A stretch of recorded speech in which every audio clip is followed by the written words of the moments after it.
صلوا على الحبيب اللهم صل ان اللہ وملائکتہ یصلون علی النبی یا ایھا الذین آمنوا صلوا علیہ وسلموا تسلیما اللهم صل علی سیدنا وشفیعنا مولانا محمد مبارک وسلم صلاۃ والسلام علیک یا رسول اللہ صلاۃ والسلام علیک یا حبیب اللہ۔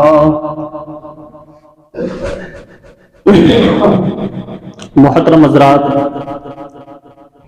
درود پاک پڑھنے اللہم صلی علی سیدنا وشفیعنا مولانا محمد مبارک وسلم صلاۃ والسلام علیک یا رسول اللہ صلی اللہ تعالی علیہ وسلم۔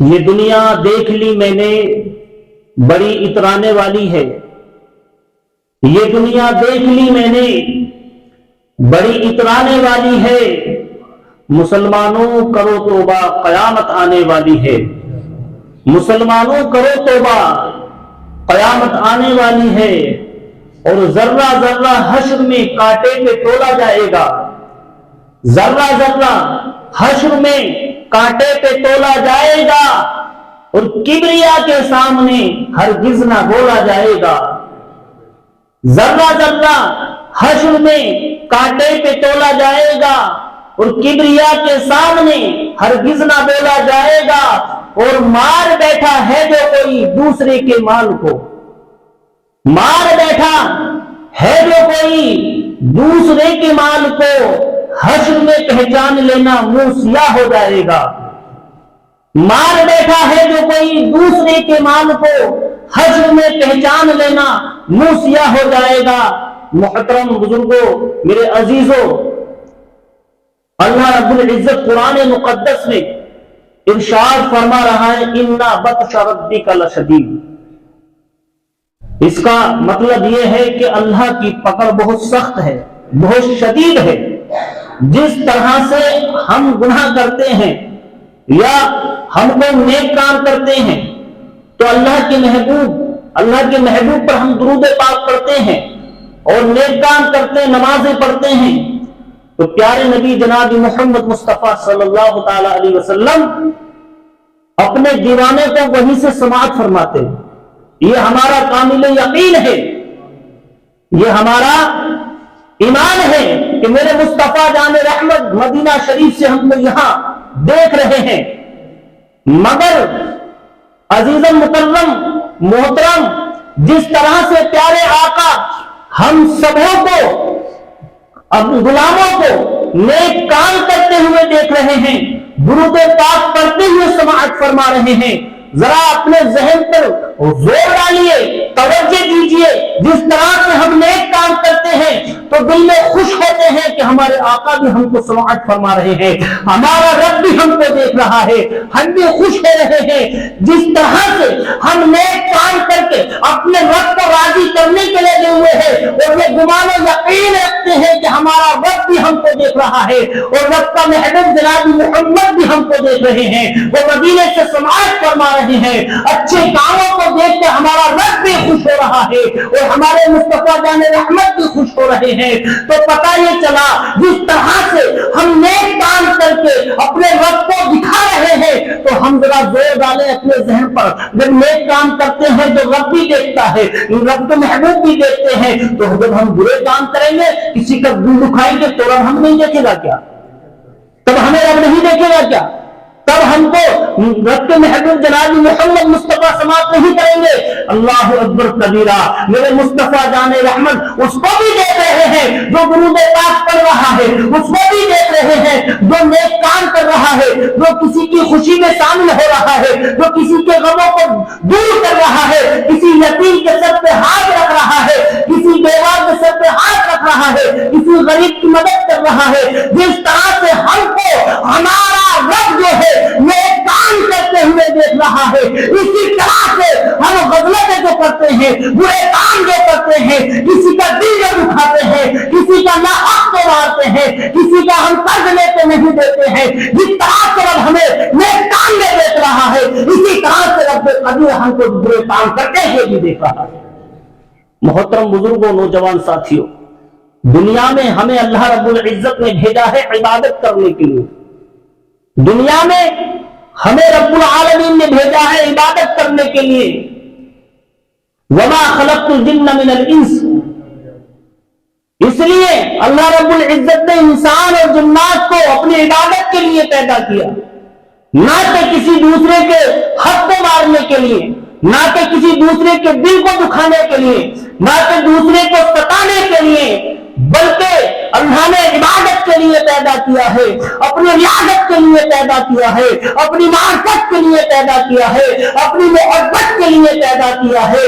اے لوگوں، آؤ ایک دوسرے سے جڑو اور رب کی بارگاہ میں آؤ اور رب کی حمد و ثنا کرو، جس سے کہ رب بھی راضی ہو، رب کے محبوب بھی راضی ہو۔ جب اللہ کے بندے خوش ہو کر اور رب کی بارگاہ میں آتے نا اور عبادت کرتے ہیں، قرآن کی تلاوت کرتے ہیں اور ریاضت کرتے ہیں، جب سجدہ ریز ہوتے ہیں، سبحان اللہ، اس وقت کی کیفیت، وہ کیفیت دیکھیے۔ جب ہم سب لوگ آ کر رب کی بارگاہ میں کاندھے سے کاندھا ملا کر کھڑے ہوتے ہیں تو دیکھیے اس وقت کی کیفیت دیکھیے۔ رب قدیر فرشتوں کو حکم دیتا ہے، سبحان اللہ، مولا فرشتوں سے حکم کرتا ہے، فرشتوں گواہ ہو جاؤ، دیکھو میرے بندے جو ہے ریاضت کر رہے ہیں، سبحان اللہ، معرفت میں جھکے ہوئے ہیں، عبادت میں جھکے ہوئے ہیں، اے فرشتوں گواہ ہو جاؤ، کل قیامت کے دن جب ان کا حق و حساب ہوگا تم گواہ رہنا اور گواہی دینا۔ حتیٰ کہ رب القدیر سب کچھ جانتا ہے مگر فرشتوں کو گواہی دینے کے لیے تیار کر رہا ہے کہ ان بندوں کی اس وقت تم گواہی دے دینا۔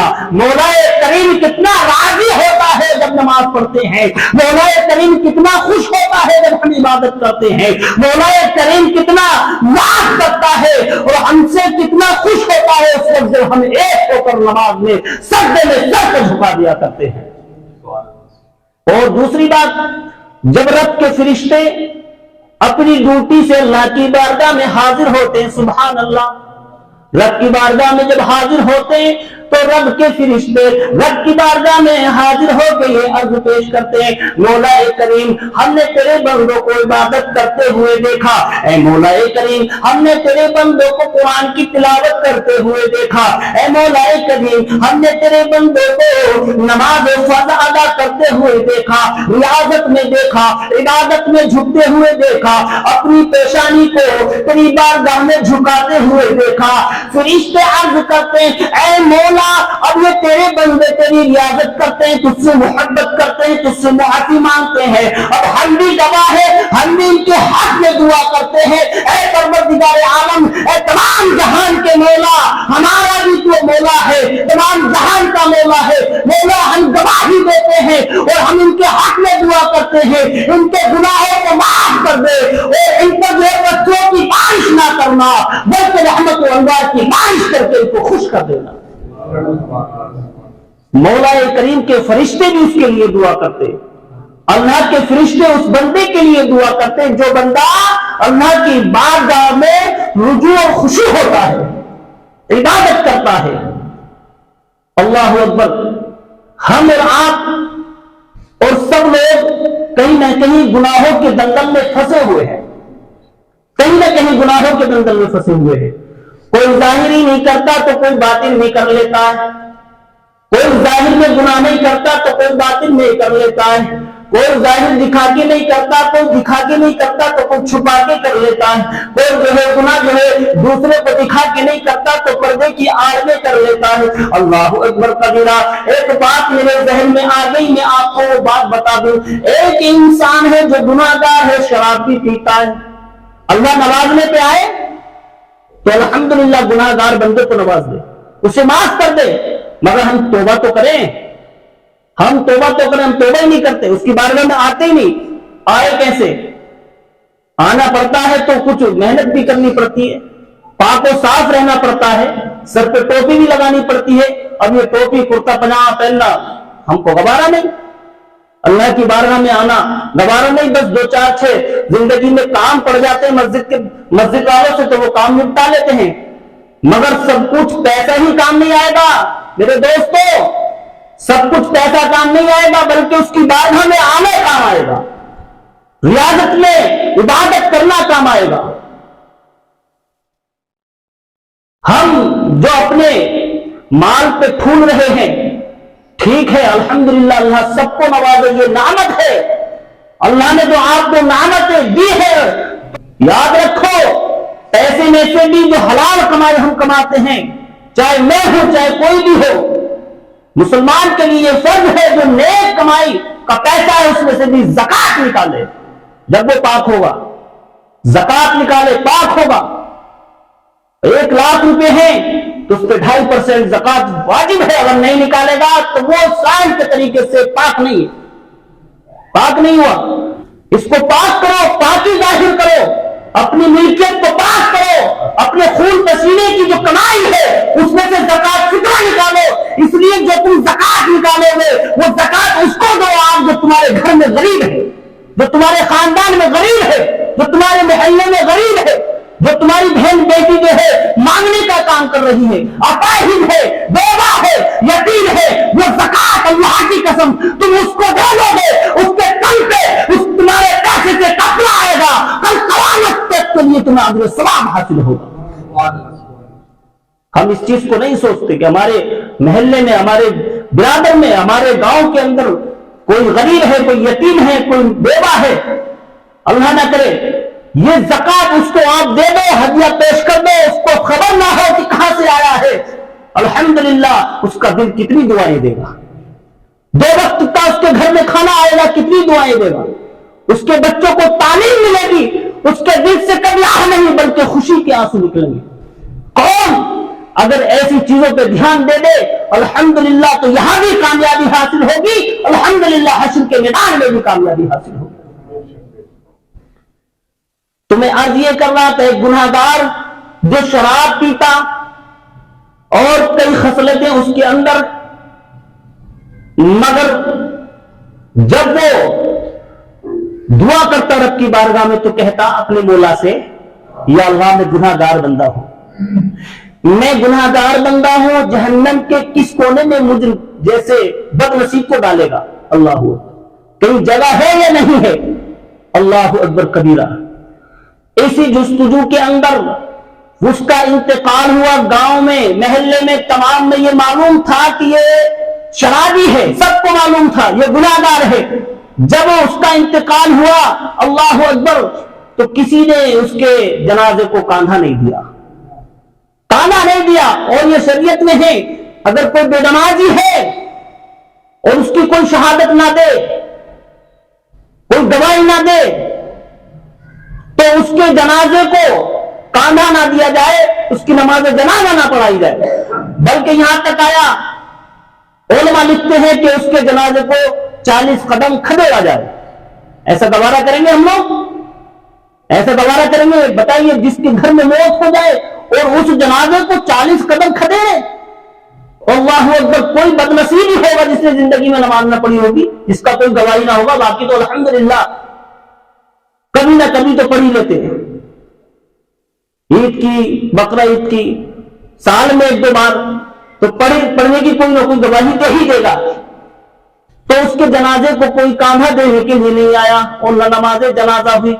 اس کی عورت نے دیکھا کہ اس کے جنازے کو کوئی چھو نہیں رہا ہے اور کوئی جنازے میں شامل بھی نہیں ہو رہا ہے، اس کا کیا کیا جائے؟ اس نے 2 مزدور کیے اور مزدور کر کے اس کو دفنانے کا انتظام کیا اور قبرستان تک پہنچایا، میدان تک پہنچایا، اور ان دونوں مزدوروں نے، اور وہ جو اس کی عورت تھی وہ بھی ساتھ میں تھی، کھڈا کھودا اور اس کو دفن کیا۔ واللہ عالم، مگر کیا دیکھتے ہیں کہ ایک پہاڑی جو دور تھی، اس پہاڑی سے ایک بزرگ آئے، اللہ وہاں پاس میں ایک پہاڑی تھی، پہاڑی سے ایک بزرگ نکلے اور بزرگ نے کہا رک جاؤ، ابھی کام روک دیا جائے، اس کی نماز پڑھی جائے گی، سبحان اللہ۔ اس عورت کو بلایا اور کہا اے عورت، یہ تیرا شوہر ہے؟ کہا ہاں میرا شوہر ہے۔ گناہ گار ہے؟ بولے ہاں گناہ گار ہے۔ کیا کرتا تھا؟ بولے یہ شراب پیتا تھا، اور جب شراب سے کوئی اس کا ایسا بھی کوئی کام تھا زندگی میں جو نیک کام ہو؟ کہا اس کے اندر 3 باتیں ایسی تھی تاکہ وہ مجھے یاد ہے، بولے کیا باتیں تھی؟ بولے بات یہ تھی کہ جب صبح کو جو اٹھتا تھا تو فجر کی نماز نہیں چھوڑتا تھا. سبحان اللہ، فجر کی نماز نہیں چھوڑتا تھا. فارغ ہو کر نماز نہا دھو کر اور نماز پڑھتا فجر کی، اور فجر کی نماز پڑھنے کے بعد میں پھر یہ شراب پیتا. اور دوسری بات کیا ہے؟ دوسری بات یہ شراب پی کر نشہ پتی کر کے، اور جب یہ کبھی ہوش میں آتا تو اپنے رب کو یاد کرتا. سبحان اللہ، اپنے رب کو یاد کرتا اور کہتا، زور زور سے گر رہا کے کہتا کہ مولا میں تیرا بندہ ہوں، مجھے جہنم میں کس جگہ رکھے گا؟ میں گناہگار ہوں، مجھے کس جگہ رکھے گا؟ اللہ اکبر. تب اس بزرگ نے کہا اس کی یہی 2-3 ادائیں پسند آئی ہیں رب کو، اور مجھے حکم ہوا ہے جاؤ اس کی نماز جنازہ پڑھاؤ. سبحان اللہ. میں پوچھنا یہی چاہتا ہوں، ناغافل اور ہم ناگہا گناہگار بندے، ہم نے گناہ کر لیے ہیں، ہم نے کوئی خصلتیں کر لی ہیں، ہم نے رب کی بارگاہ میں دنیا کو چھپا کر کوئی گناہ کر لیے ہیں، یا ہم گناہگار اپنے آپ کو خطاوار سمجھتے ہیں، تو مومنوں، میرے دوستوں، میرے بھائیوں، اللہ کا حکم ہے کہ آپ نماز میں آؤ، اس کی بارگاہ میں آؤ اور سجدہ ریز ہو جاؤ، گر گرا کے رب کو یاد کر لو. میرا مولا تمہاری اس گر گراہٹ کو اگر قبول کر لے گا، اگر تم گر گراہو گے عاجز کے ساتھ اس کی بارگاہ میں آؤ گے، اللہ کی قسم اگر تمہارے آنکھ سے خوف خدا میں ایک قطرہ نکل گیا، وہ قطرہ کل قیامت کے دن تمہاری بخشش کر دے گا. وہ قطرہ قیامت کے دن تمہاری بخشش کا، نجات کا ذریعہ بنا دے گا. اور اس قطرے کے بارے میں یہ آیا، اللہ کی قسم جب یاد خدا میں کوئی بندہ روتا ہے تو وہ جب روتا ہے تو اس کی آنکھ سے آنسو نکلتا ہے، وہ آنسو جبریل امی اس آنسو کو حفاظت سے رکھتے ہیں. اور پوچھا گیا ہے جبریل اس کو کیوں حفاظت سے رکھتے ہو؟